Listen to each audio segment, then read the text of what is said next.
Estás escuchando un audio del grupo de investigación Tiempa. Tiempa es un espacio de pensamiento, creación e investigación transdisciplinar que explora las relaciones entre arte, tiempo y ecologías contemporáneas. Este contenido forma parte de nuestras actividades académicas y de divulgación disponibles en nuestra web. Muy bien, pues vamos a continuar con la sesión, ahora con esta mesa redonda, ¿no? Con esta intercalación que vamos haciendo entre invitadas aliadas, ¿no? Que es la que acaba de terminar, Helen, con personas vinculadas al grupo de investigación. En este caso, tenéis, esperad que lo he preparado, a Miguel Martínez y a Miguel Martínez y Eva Payá. Voy a hacer una presentación pues absolutamente subjetiva y selectiva de ellos, pero muy intersectada en realidad, ¿no? Con Miguel, como decíamos antes, a propósito de esa ocasión en la que nos conocimos con Helen Torres, habíamos organizado unas jornadas, Amor y Bios, en el MACBA, pero Miguel también ha estado colaborando en el IBAM con un proyecto que os recomiendo que curioséis en la web, porque de hecho hay los vídeos de las ponencias. De hecho hay una de las invitadas a ese programa que hizo Miguel llamado Presentes Densos en el IBAM. Una de las invitadas fue Helen Torres, junto con otras personas que le permitieron pensar la temporalidad, ¿no? De modo que cuando, pues, de nuevo pedimos el proyecto, pues no podíamos dejar de contar con Miguel, que además actualmente está en la Universidad de Valencia, en la Facultad de Filología. Y por otro lado, también en Eva Payá, justo en ese momento, ¿no? En el que estábamos haciendo Amor y Bios en el MACBA con Miguel. Eva estaba trabajando en el MACBA, ¿no? Y ahí nos empezamos a cruzar. Después nuestras historias con Eva tuvieron un cruce absolutamente feliz también, en el momento en que a mí me correspondió ser el tutor de su trabajo final de máster. Ella se convirtió en mi jefa en la sala d'Arjova, que actualmente dirige junto con el colectivo Plie Collective. Va para allá, se convirtió en la directora junto con este colectivo de Sala d'Arjova, en el momento en que, junto con Víctor Ramírez, sí, y yo, pues nos encargamos de la mediación, y pues también ha sido una aliada, sí, en todo este tiempo, una liada también, ¿no? Constante de cosas que hemos ido haciendo, y bueno, estoy muy feliz, la verdad, que estéis aquí. Si no habéis entendido algunas partes de nuestros cruces, es porque efectivamente estamos muy cruzados, estas genealogías, ¿no? Muy poco lineales y, al contrario, muy enredadas, de modo que damos paso a esta mesa redonda que yo titulo Veis proyectado en pantalla. Hola. Sí. Sí, o sea, estos cruces tienen que ver con que en la universidad y cuando investigamos somos amigas también, aunque os parezca imposible, eso sucede. Hay algunas personas que somos amigas dentro de la universidad. Se puede. Empezamos. 19 de septiembre de 2022, 10:56 de la mañana. Hola, Eva. Te transcribo la cita de la que te hablaba el viernes. El cáncer ejerce un influjo en mi vida denso y transversal, pues no es simplemente algo que me pasó, sino sobre todo algo que me constituye. Y su proceder ha resultado tan lógico, tan radical, que si bien estoy lejos de bendecir su llegada, respeto sin reservas que se quede. El cáncer me supera. Cuando de mí y del hospital, cuando de la especie humana quede solamente polvo, el cáncer seguirá expandiéndose imparable, siempre en flor. Leí esta novela, Mi cuerpo también, de Raquel Taranilla, de la que extraigo la cita, a finales de 2015. En ese momento estaba a punto de terminar mi tesis doctoral. Una tesis que, como tú ya sabes, Eva, giraba alrededor de las imágenes y las representaciones culturales de la enfermedad. Cuando comencé esta investigación, creía que los textos literarios y las prácticas artísticas podían ofrecer a nuestras experiencias de enfermedad un horizonte de sentido más amplio que el que ofrecía la práctica médica. La medicina y la psiquiatría entienden nuestras patologías Hola. fisiológicos. Sí, prueba, 1, Sin 2, embargo, 3. aproximarme a la Hola, dimensión sí, social, sí, cultural sí. y subjetiva de la enfermedad. Hola, Sus imágenes. prueba. Esta 1, imagen, 2, la de 3, Raquel, 4, 5, 6. apareció como un Hola, destello. hola. Me capturó. Sí, Supe que disparaba muchos sí. sentidos y que algunos de ellos no los había contemplado todavía. De algún modo hizo que los resultados de mi investigación se tambalearan. ¿Qué dice la imagen de un cáncer en flor, de un cáncer que florece, de mi trabajo de investigación? Sí. ¿Cómo dialoga con las conclusiones a las que he podido llegar después de 6 años de lectura y de escritura? En ese momento no podía responder a las preguntas que me hacía. Lo que hice fue lo único que de hecho podía hacer, guardar esa imagen en mi memoria. No sabía exactamente para qué, no sabía qué me estaba diciendo o hacia dónde me llevaba. Sí. Creo que esta imagen me fue hablando después de ese primer destello, en la medida en que iba viviendo ciertas experiencias en mi vida, o en la medida también en que me iba encontrando con otras imágenes que dialogaban con ella.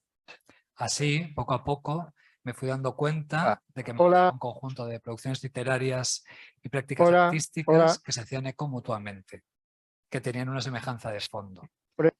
Ese eco, esa semejanza, consiste, creo, en la relación que establecen Prueba, 1, 2, 3. la naturaleza y la experiencia del tiempo. Si te propongo que esta sea la primera imagen de nuestra conversación, Eva, es porque hay en ella una imagen de futuro. Una imagen de futuro que creo que nos sirve para nuestro presente. A primera vista parece que es otra imagen de un mundo sin nosotros, como decía Viveiros de Castro. Parece que en ese futuro ella, Raquel, ya no estará. Pero creo que si leemos con atención la cita podemos ver algo más. Creo que lo que podemos ver, lo que nos deja ver la imagen, es un mundo en el que hemos adquirido una nueva forma. Un mundo que está vivo después de nuestra transformación, después de una serie innumerable de metamorfosis. Esto es lo que yo veo en este pasaje de mi cuerpo también. No tanto el vacío que dejamos, que dejaría la especie humana en el mundo, como las formas transformadas en las que permanece. Ese resto, polvo, cáncer, flor. Por eso te digo que creo que nos sirve para nuestro presente. Es una imagen que va más allá de nuestra prepotencia y que nos invita a ser más modestos.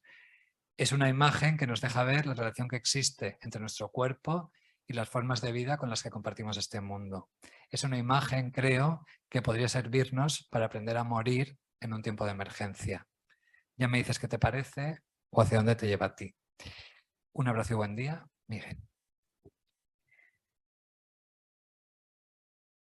24 de septiembre de 2022, las 12:04. Hola, Miguel. Me apetecía mucho poder empezar nuestra correspondencia. Me ha costado encontrar momentos para hacerlo estos días. Curiosamente, no ha sido hasta que he dedicado tiempo para pasear y experienciar el alboroto de las calles que no he podido escribir. Me quedé pensando sobre la potencia de las palabras de Raquel Taranilla. Estas me llevaban a tomar conciencia de un cuerpo que va más allá de los límites en los que siempre nos pensamos y que acostumbran a tomar el límite en la piel. Constantemente imaginaba este gesto de estar en flor y me preguntaba, ¿es posible estar perpetuamente brotando? A lo que me respondía, ¿no estamos ya en continuo brote? Quería responder a tu imagen con otra que ya te presenté hace unos meses. La imagen en sí misma se podría considerar una piel en flor, una superficie cambiante, viscosa, de funcionamiento abierto. Es una pieza de Pamela Rosenkrantz, es una pieza que Pamela Rosenkrantz presentó hace un tiempo en la Bienale. En ella había dispuesta una gran balsa formulada a base de agua, silicona, celulosa y pigmentos alimenticios, entre otros, que estimulaban el crecimiento de distintos tipos de microorganismos, gestando capas de actividad orgánica de forma incontrolada.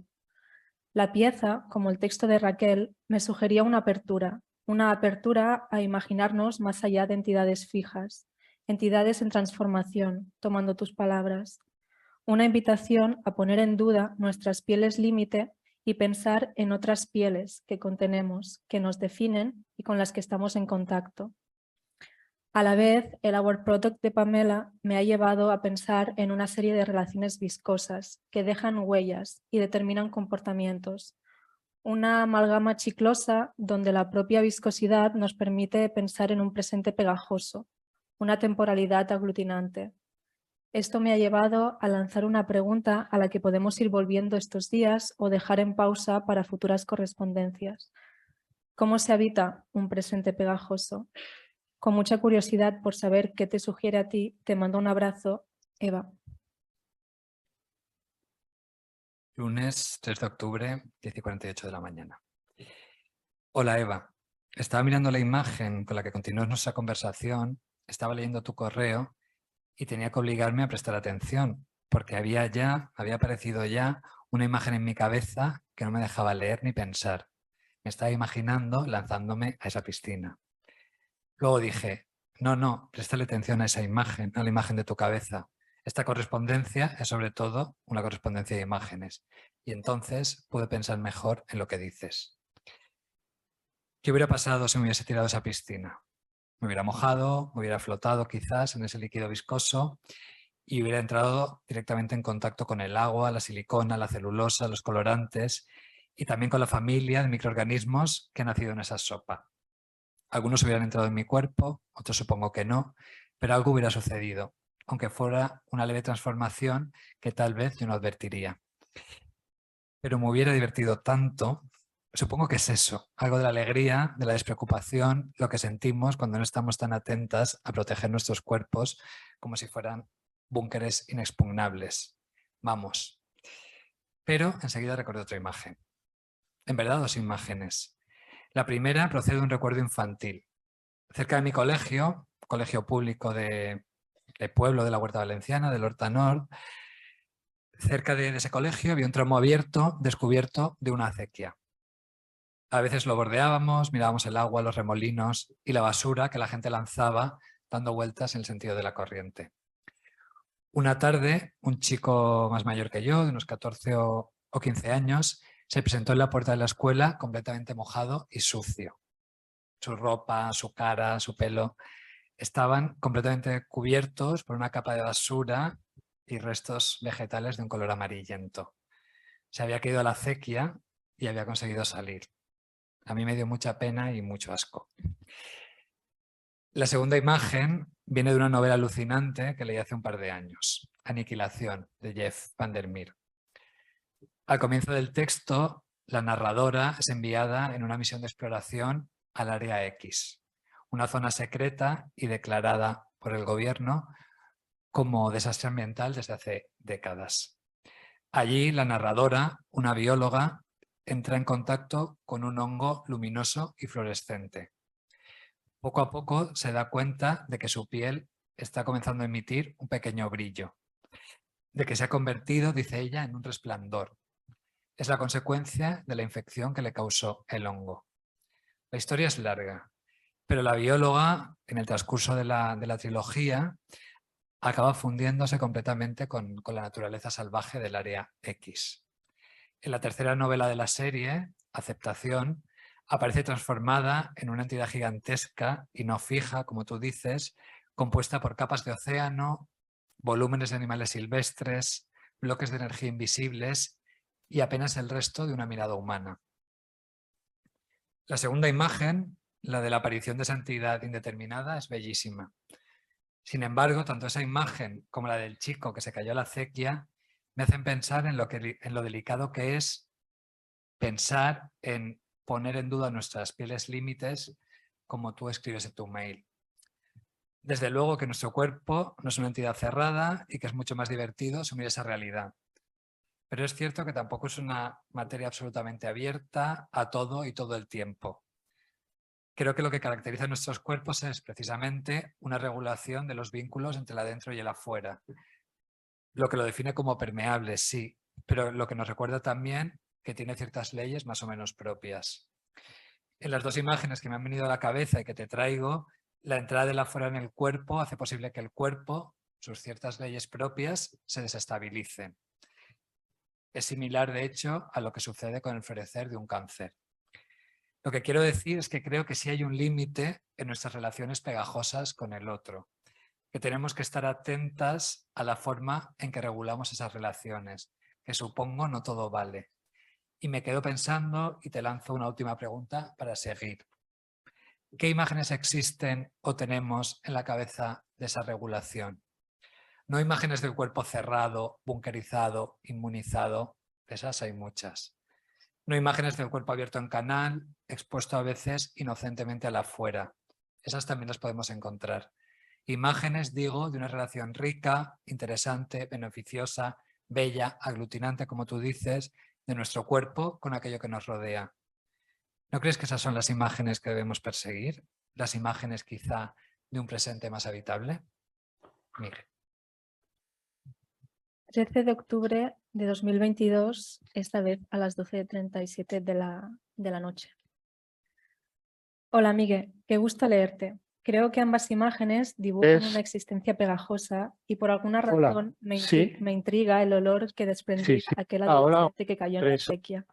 Hola, Estos días he decidido dedicar mis pocos hola. a poner mayor atención Hola. a tu cuidado y mi cabeza no ha parado de sentirse en una especie de estar en flor continuo, Sí, alentándome sí, a abrazar el prueba. proceso para entender bien dónde me sitúo ante lo que está ocurriendo a mi alrededor y poder dejarme llevar por ello.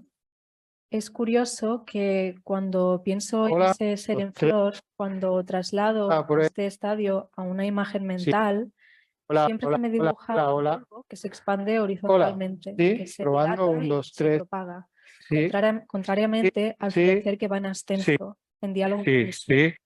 Seguramente sea así por todo lo que hemos ido escribiendo en esta correspondencia. Durante el fin de semana me topé con una imagen que ya tenía muy presente y que me recordó a las novelas de Jeff van der Meer que describes y al chico de la acequia.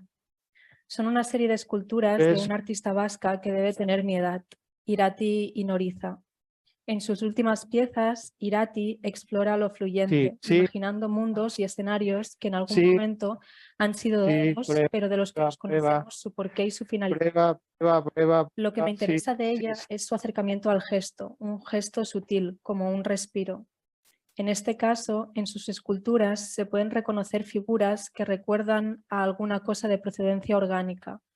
Un cuerpo, un órgano, un animal, una planta.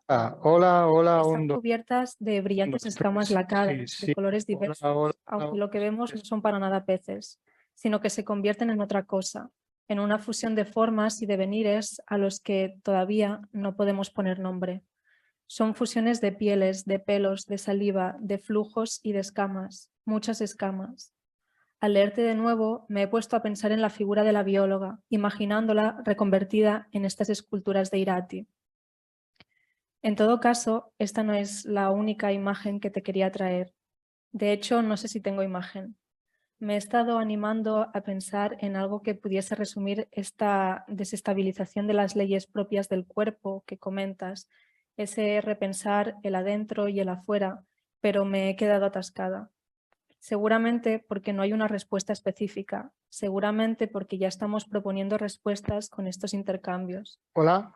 Coincido con tu no todo vale. Sí, hola. Muchas veces esa línea del adentro y del fuera debe de estar 1, presente. 2, 3. Pero creo que la posibilidad de apertura de nuestras pieles límite funciona también como un gesto, como el de Irati, un gesto relacional y político que da voz a un cúmulo de respiros que comparten tiempo y lugar. Sí, prueba.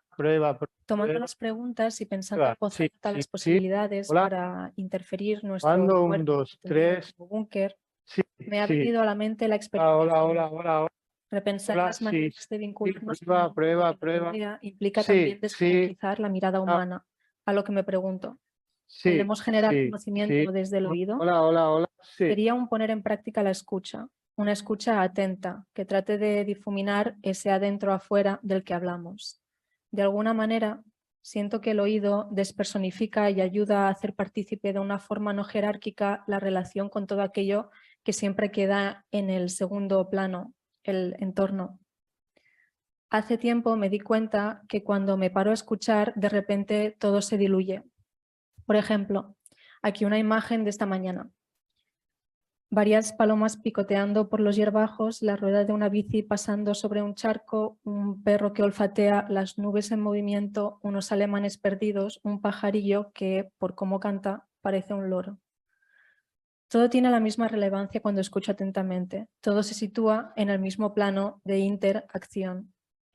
Pensando en esta escucha, me preguntaba si sería posible llegar a tener otro tipo de conocimiento dando mayor prioridad al oído. Quería averiguar, ¿a ti te ocurre?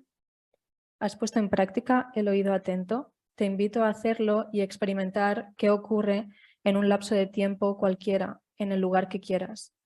Te mando un abrazo escuchando atentamente un coche al pasar, mi vecina en la ducha, una persona en la calle tosiendo, la sopa para mañana en el fuego y la respiración de mi pareja tratando de dormir mientras acabo de escribir este correo. Buenas noches, Miguel.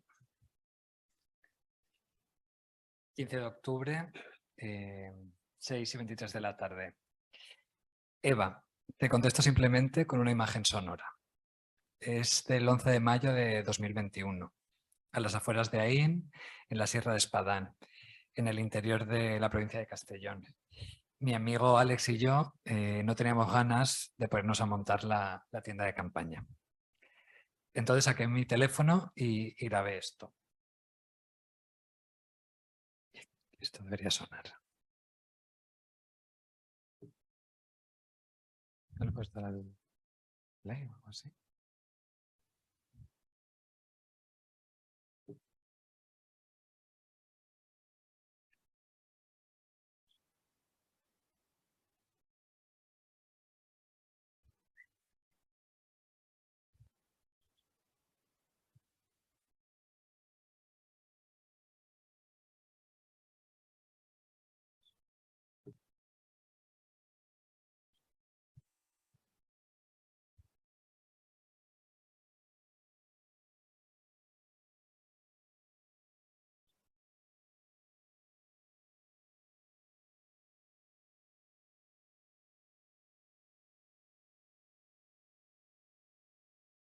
Al día siguiente, cuando salí de la tienda, encontré enfrente de la puerta de la tienda de campaña la piel de una serpiente. No lo había visto el día anterior y me parece increíble la posibilidad de que la serpiente hubiera decidido mudar la piel esa noche en la puerta de mi tienda. Estaba mojada, tenía como algunas gotas de rocío en la superficie. Cuando he visto la imagen de la escultura de Irati, enseguida he pensado en ella. Buenas noches, Miguel. 17 de octubre de 2022 a las 11:04 de la noche. Hola, Miguel. No sé si este correo te pillará en el tren o si habrás llegado ya a Barcelona. Sea como sea, espero que hayas tenido un buen viaje nocturno. He leído que las serpientes se frotan en rocas y troncos para desprenderse de su piel vieja y que necesitan cierta humedad para poder completar bien el proceso de muda. Puede que no sea tan descabellado pensar que durante la madrugada esa serpiente mudó la piel, aprovechándose de la humedad del rocío. Me interesa cómo de repente la serpiente tomó presencia con un rastro, con un elemento que la situaba en un lugar en el que ya no estaba, que sepamos, presente. Al ver tus imágenes en la Sierra de Espadán, al escuchar ese diálogo entre los pajarillos, me he transportado a un lugar de pasto. Es extraño porque todo está lleno de follaje, arbustos y árboles, lo que dificulta la pastura. Pero no he podido evitar pensar en la imagen como un lugar de pausa, un lugar en el que rumiar. Unos meses atrás me crucé con un relato corto de Lucrecia Masson, donde proponía poner en práctica una epistemología rumiante. Lucrecia se inspiraba en el proceso digestivo de las vacas para imaginar un modelo de pensamiento dilatado y colectivo. Rumiar implica masticar durante largo tiempo, fer volar, que se dice en catalán. Es un tipo de digestión lenta que aprovecha el alimento siendo esta acción una aliada en momentos de escasez alimentaria para las vacas. Es un conocimiento que desborda el progreso, que es cíclico, regresando el alimento a la boca para ser masticado de nuevo una vez fermentado en el estómago. Yo, la verdad, no sé mucho de las etapas estomacales de la vaca, pero lo que sí sé es que esta correspondencia es una manera de pensar y compartir rumiante, que nos permite hablar desde una comodidad distendida, desde un espacio cómplice igual que la rumia, debe de darse en un lugar amable y tranquilo. Según traza Lucrecia, el rumiante parte de unas precariedades sociales, políticas, económicas y ecológicas para imaginar nuevos modos de nombrar. Igual que el oído puede permitirnos otras maneras de dar significado. Lo que me pregunto es, ¿cómo podemos habitar la rumia o la escucha para trazar vínculos desde la complicidad y la urgencia? Te dejo la pregunta en abierto para cuando te apetezca. Con muchas ganas de verte, Eva. Ya está. Gracias.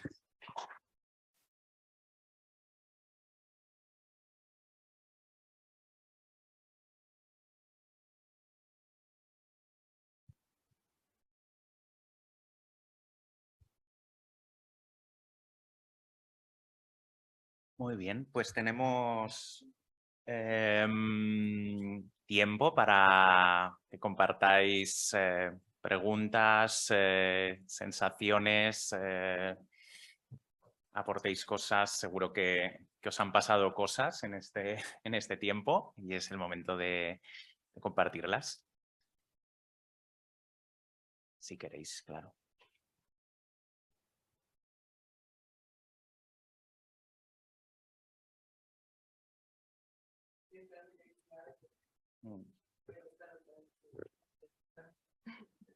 Muchas gracias por haber traído cosas de las que no habíamos hablado para nada como el sonido. Pensamos mucho en la cuestión de la narrativa y la palabra y el sonido.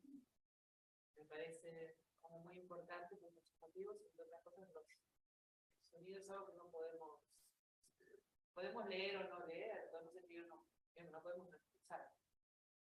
Entonces, el sonido tiene esta cosa de qué es ruido, ¿no? Que no lo es, se define lo que es ruido. Entonces, en todo este trabajo de la memoria, el sonido es un poco como los olores. Son memorias muy inscritas ¿no? Como muy difíciles de evitar o no, o de buscar. Entonces eso me encantó. Me encantó otra cosa que es que hicimos una correspondencia, porque esta cosa hemos hablado también de la cuestión que se puede suscitar, ¿no?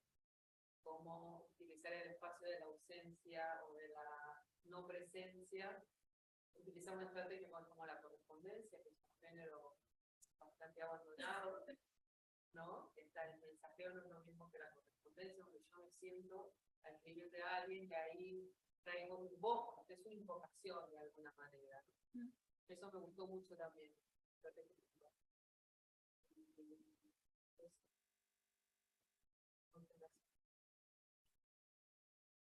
Pues bueno, muchas gracias, Helen. Es una maravilla, bueno, estos comentarios también viniendo de ti y estamos muy agradecidos de haber podido compartir esto aquí, ¿no? Una cosa a veces tan íntima que queda para nosotras dos, poderlo experienciar y poderlo encarnar de otro modo, creo que le ha dado otra capa de significado y también os alentamos que si queréis continuar con alguna referencia podéis hacerla, estáis invitadísimas a lanzar referencia ahora mismo. Y lo que comentas del sonido, sí, totalmente, ¿no? Y el sonido también está marcado por ciertas hegemonías. Nosotras decidimos qué escuchar y qué no, a qué le damos prioridad y a qué no, y muchas veces mucho sonido, aquello que se denomina ruido, queda apartado, ¿no? O no le damos la importancia que puede tener escuchar una canción en un momento específico.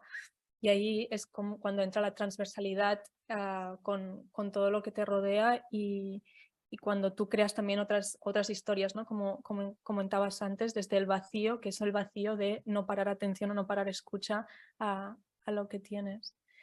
Y con respecto a la correspondencia, bueno, no sé si querías comentar algo. Nos gusta que te guste, claro. O sea, yo creo que aquí entran en juego muchas cosas y además a lo mejor cosas distintas para cada una. Pero, claro, por un lado, bueno, Eva y yo teníamos que compartir esta mesa y vamos a compartir esta mesa y yo vivo en Valencia y ella aquí, teníamos que ver cómo hacerlo. O sea, que era una forma, pues de, no sé, íbamos a tener que escribirnos, íbamos a tener que hablar, entonces era una forma de aprovechar eso. Y entonces, por un lado, tiene que ver un poco también con, no sé, con el poco tiempo que tenemos, con, no sé, con la precariedad más o menos en la que vivimos. Y sí, o sea, tenía que ver con eso en buena medida, en que, bueno, íbamos a escribirnos, íbamos a intercambiar correos, llamadas, mensajes, y pensamos que eso podía ser una forma cómoda para ir construyendo lo que fuera que íbamos a compartir aquí. Luego, también nos parecía guay, no sé, además, en estas jornadas en las que sabíamos que iba a haber mucha gente que está estudiando el grado todavía, en decir, o sea, no hace falta llegar aquí y constituirse como un bulto parlante y estar hablando hora y media de todo lo que sabemos. Podemos llegar y compartir una conversación entre dos colegas de lo que estamos pensando, porque eso también es investigar, eso también es hacer preguntas, eso también es pensar con las demás y, bueno, también trabajar con otras imágenes de la investigación y del conocimiento, las que no se hablan, ¿no? O las que no se hablan en la universidad, porque se hablan en todas partes, pero es en la universidad, ¿no? Entonces, pues creo que tenía que ver con eso. Luego nos lo hemos pasado muy bien, así como yo le contesté, le escribía y estaba esperando a ver qué ella decía ella, no sabía por dónde iba a salir. Pero bueno. Claro, claro, es que estábamos ante la duda también porque no había nada definido. Era, bueno, nos dejamos llevar y hacemos como esta correspondencia, dejémonos afectar, ¿no? Y compartimos imágenes y lo que te sugiera a ti, si de repente te quedas como atascada en una idea y no puedes ir más allá, pues sugiéreme otra imagen y empezamos a generar también relato y conocimiento desde allí, ¿no? Que no sea una de nosotras que imponga un tema, sino que vayamos fluyendo en relación también a los estados emocionales de cómo estamos, de qué tiempo tenemos para escribir y con qué nos hemos cruzado a lo largo de las semanas. No había mucha teleología tampoco. ¿Palabra?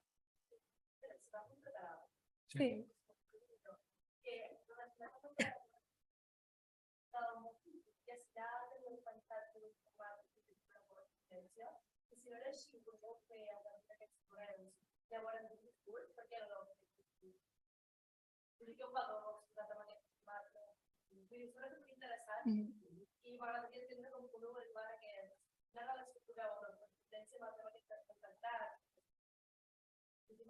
Sí, sí.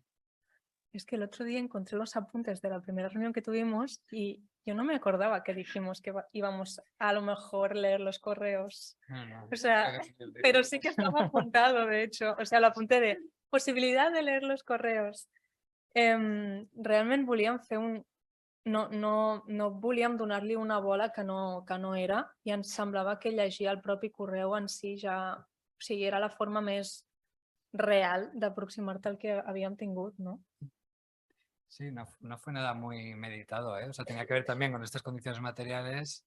En algún momento dijimos, o sea, vamos a utilizar esa correspondencia y que sea una correspondencia de imágenes. O sea, nos parecía guay que la imagen fuera el disparador y que no solo fuera, no sé, como un intercambio sí, de teorías o de discursos. Entonces, la premisa era esa. Yo te mando una imagen, te la contextualizo y te la comento un poco y tú me devuelves otra.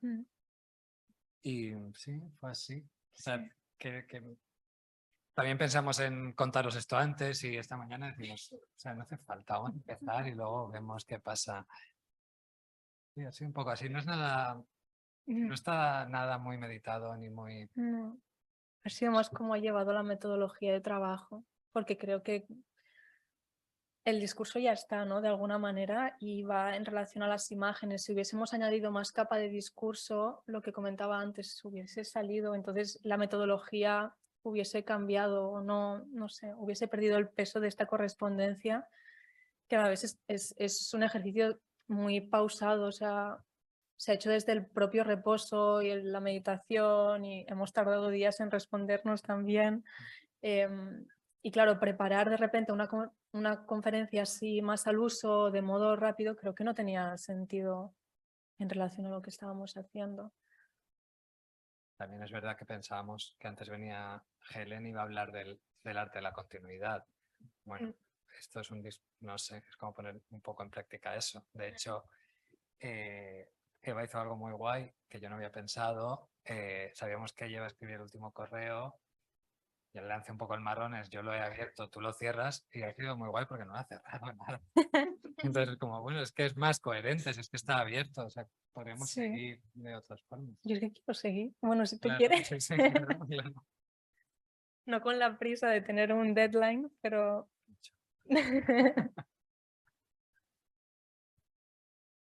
Si queréis podéis ir levantando la mano, que voy como cogiendo la palabra, ¿vale? No os preocupéis también si se os queda atrás del discurso la pregunta, la retomamos sin problema. Marta, Ana, Elena, ¿vale? Marta.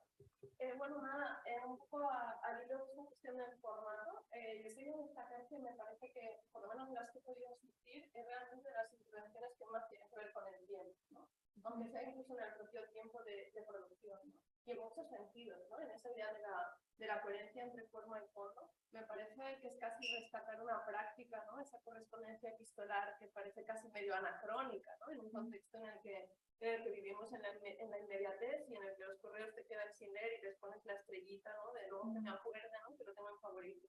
Creo que ya el propio formato invoca el hecho de pensar una temporalidad diferente, ¿no? O reclamar unos tiempos que son distintos a los tiempos que nos apremian, por un lado, y al mismo tiempo creo que también es bonito ese pensar esa conversación en un tiempo de espera, ¿no? Ese postergar la respuesta, ¿no? Que en muchos casos pertenece casi, ¿no?